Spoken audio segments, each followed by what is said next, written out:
பாரம்பரிய தற்காப்பு கலைகள் ஒன்றான கொடிக்குச்சி, செடிக்குச்சி, சல்லிக்கம்பு அப்படின்னு சொல்லக்கூடிய எல்லாமே இது ஒரே பாடம் தான். அதாவது இந்த ஒரு நீண்ட கம்பில் பாதி அளவு இருக்கக்கூடிய குச்சிகளை பயன்படுத்தி எப்படி தற்காப்பு கலையை செய்வது, எதிரி அடித்தா எப்படி தடுக்கணும், பறித்து எப்படி அடிக்கணும், அது போன்ற பாடம் தான். அந்த பாடத்தில் இன்றைக்கி ஒரு அடிவரிசை பாடத்தை பார்க்க போகிறோம். ஒவ்வொன்றுக்குமே ஒண்டி பாடம் உண்டு, எதிரி பாகம், கோர்வை இப்படின்னு பல வகை பாடங்கள் உண்டு. எல்லாத்துக்குமே கால்மானம் உண்டு. அதனால் நம்ம கால்மானம் 4 அப்படி பிரிகிறோம் இல்லைங்களா, அது போகும்போது அப்படி பிரிஞ்சு இது கால்மானம் 4 செய்யக்கூடிய பாடம். இப்போ இதில் கண்ணா கால் இப்படி மாறி மாறி எப்படி அடி செய்வது அப்படின்னு தான் நம்ம பார்க்க போகிறோம். இதில் மேல் நாட்டு கலைகளும் பல பேர் இந்த பாடத்தை செய்கிறாங்க. இப்போது இந்த பாடத்தை செய்கிறவங்க ஒரு ஆள் இப்போது ஒரு குறிப்பிட்ட இடைவெளி, இதை எக்காரணத்தை கொண்டும் நெருங்கி செய்யக்கூடிய பாடம் கிடையாது. இப்போ ஒரு பேச்சுக்கு நான் ஒரு அடியில் கண்ணை அடி கேட்டுக்கேன், இது நம்ம பாடம், இது நம்ம பாடம். இப்போ ஒரு சில மேலை நாட்டு கலைகளில் பார்க்குறோம், நீங்கள் அடிக்கும்போது இப்படி ஒன்றாங்க, அடி இப்படி போகணும், ஆனால் இப்படி வராங்க, இப்படி வரும்போது இப்படி கொண்டா போய் அடி தைக்கணும், இப்படி வரும்போது இப்படி கையை இப்படி பிடிக்கிறதா, அது இது புடுங்கிறது இப்படியெல்லாம் நினைக்கிறாங்க. அது சாத்தியமான நீங்கள் தான் பார்க்கக்கூடிய மாணவர்கள் நீங்கள் யோசிக்கணும், இல்லைங்களா? ஒருத்தர் அடிக்கிறோன்னா அடி கம்பு முன்னாடி போகணும், அதை விட்டுட்டு இப்படி வரும்போது இந்த கையை தடுக்கிறது, இந்த மாதிரியான பாடத்தை பெரிய பாடமாக செஞ்சு காட்டுறாங்க. அதில் எனக்கு சுத்தமாக விருப்பம் இல்லை. அதனால தான் அதனுடைய உண்மைத்தன்மை.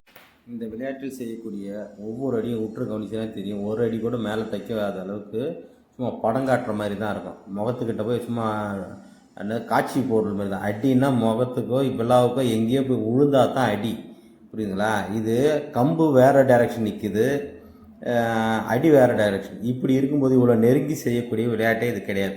இந்த விளையாட்டு உண்மையான விளையாட்டு தான். ஆனால் அடி என்பது எதிரியை தாக்குற மாதிரி போனால் தான் தற்காப்பு, போர்க்கலை. இது என்னமோ காட்சி விளையாட்டு மாதிரி பாருங்க எப்படி இருக்குன்னு பார்க்குற உங்களுக்கே புரியும். அதற்காக தான் இந்த காணொலி இது கூட இணைச்சு. அடினா இப்படி மேலே ஓடும், இப்படி ஓடுற இடத்துல நம்ம இதை போய் தடுத்தனா என்ன ஆகும் சொல்லுங்க பார்ப்போம். ஆனால் அவர்கள் செய்யக்கூடிய பாடத்தில் அடி இப்படி வரும், கம்பு இங்கே இருக்கும், அடி கையை மட்டும்தான் நீளுது. இதுதான் அந்த பாடத்தில் நுணுக்கத்தை நான் கவனித்த வரைக்கும் புரிந்து கொண்டது. எதற்காக இப்படி சொல்கிறேன்னா, இது போன்ற போலித்தனமான விளையாட்டுக்கள் நிறைய உலகி கொண்டு இருக்குது. பார்ப்பதற்கு ரொம்ப அழகாக, நானே கூட பார்த்துருக்கேன். அடியை அப்படி கொண்டாந்து நிறுத்தணும், இந்த கையை தடுக்கிறாங்க, தடுத்து இந்த பெரம்பை புடுங்குறது, இதெல்லாம் நடக்குது. அதெல்லாம் செடிக்குச்சி என்பது போர்க்கலை. அதாவது இதுக்கு அடுத்தது என்னன்னா வால் சண்டை, கத்தி சண்டை, புரியுதுங்களா? அந்த பாடத்துக்கான ஆரம்ப கட்ட பயிற்சி தான் இது. அதில் வரக்கூடிய ஒரு அடிவரிசையை இன்றைக்கி நம்ம பார்க்க போகிறோம். மாணவர்கள் தயாராகிடுங்க. இதில்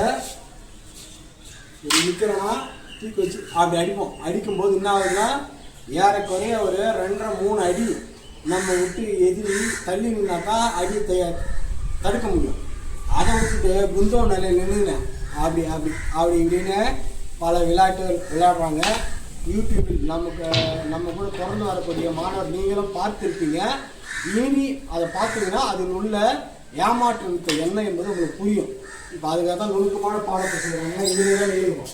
பக்கத்தில் தெரியுங்க, தோல் செய்யுங்க, புரியுங்க. நாள்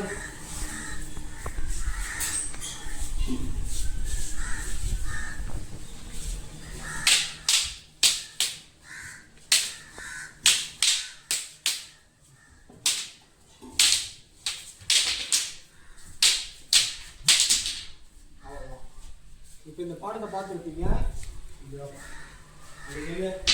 ஒரு அடி வச்சு தோண்டி கட்டி, புரியுதுங்களா? இவ்வளோ இடைவெளி இருந்தால் தான் நாங்கள் இந்த அடி கட்ட முடியும்.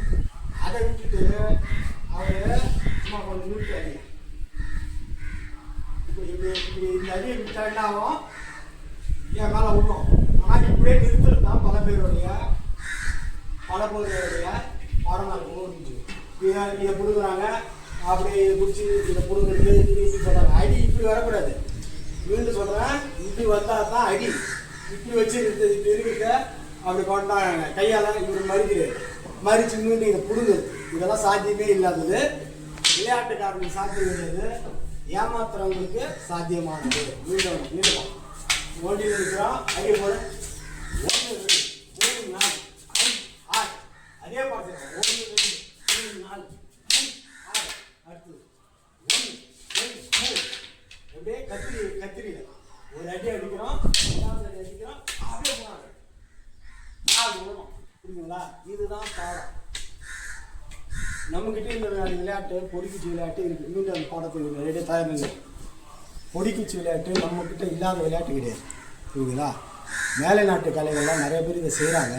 செய்யும்போது அவங்களுடைய விளையாட்டுத்தன்மை பார்த்தேன், எனக்கு அதில் விருப்பம் இல்லை. அவங்க செய்யக்கூடிய ஒரு சில பாடங்களில் அழகு இருக்குது, இல்லைன்னு சொல்லலாம். அழகுக்காக செய்வது வேறு, எதிரி பாகம் வேறு.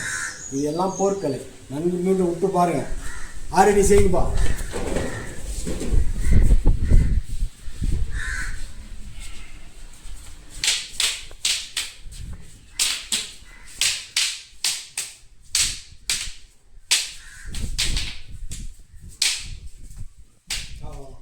கத்திரியில் போட்டு நிற்கிறோம். இந்த விளையாட்டு செய்யும்போது பல முறை இவ்வளோ இடைவெளி செய்யும்போதே அடி சறுக்கின்னு வந்து நம்ம விரலில் ஊட்டிது. பல முறை நான் பொது இடங்களில் விளையாடும்போது நம்ம சிறு தவறு ஏற்பட்டால் இந்த விரல் அடிபட்டு வலி, அவ்வளோ வலி. அதற்காக தான் பழங்காலத்தில் இந்த வாலில் வந்து இந்த ஒரு கைப்பிடி மாரி வச்சுருப்பாங்க. நான் கூட கைப்பிடி அது பிடிப்புக்காக நினச்சேன். அது உள்ளார்த்தம் என்னன்னா, ஒரு முறை இல்லாட்டாலும் ஒரு முறை சறுக்கின்னு வரும்போது நம்ம கையை பாதுகாப்புறதுக்காக செய்யக்கூடிய கவசம் தான் அது. புரியுங்களா? இந்த பாடத்தை பார்த்து புரிந்து கொண்டு இருக்குதுன்னு நினைக்கிறேன். இதுபோல் எத்தனையோ பாடங்கள் யூடியூப்பில் உலாவி கொண்டு இருக்கிறது. பார்த்து தெளிவான மனநிலையோடு நீங்கள் பாருங்கள். நம்மளுடைய தமிழ் விளையாட்டுக்கும் மற்ற விளையாட்டுக்கும் உள்ள வித்தியாசம் தான். அதுபோலவே பாண்டிச்சேரியிலிருந்து நானும் என்னுடைய மாணவர்களும் கொடுக்கக்கூடிய விளையாட்டுக்கும் மற்ற விளையாட்டுக்கும் உள்ள வித்தியாசம் இல்லை. நான் ஒரு பாடத்தையும் கொடுத்தேன்னா அதில் 1000 அர்த்தம் இருக்கும். மேலோட்டமாக ஒன்று கொடுப்பேன், அதையே மாற்றி கொடுத்தேன்னா அது உள்ள இருக்கக்கூடிய நுணுக்கமான பாடங்கள் உங்களுக்கு புரியும். எனவே தற்காப்பு கலை பயிலும் அனைத்து மாணவர்களும் நம்மளுடைய காணொலி பார்த்து பயன்பெறுமாறு அன்புடன் கேட்டுக்கொள்வேன். நன்றி, வணக்கம்.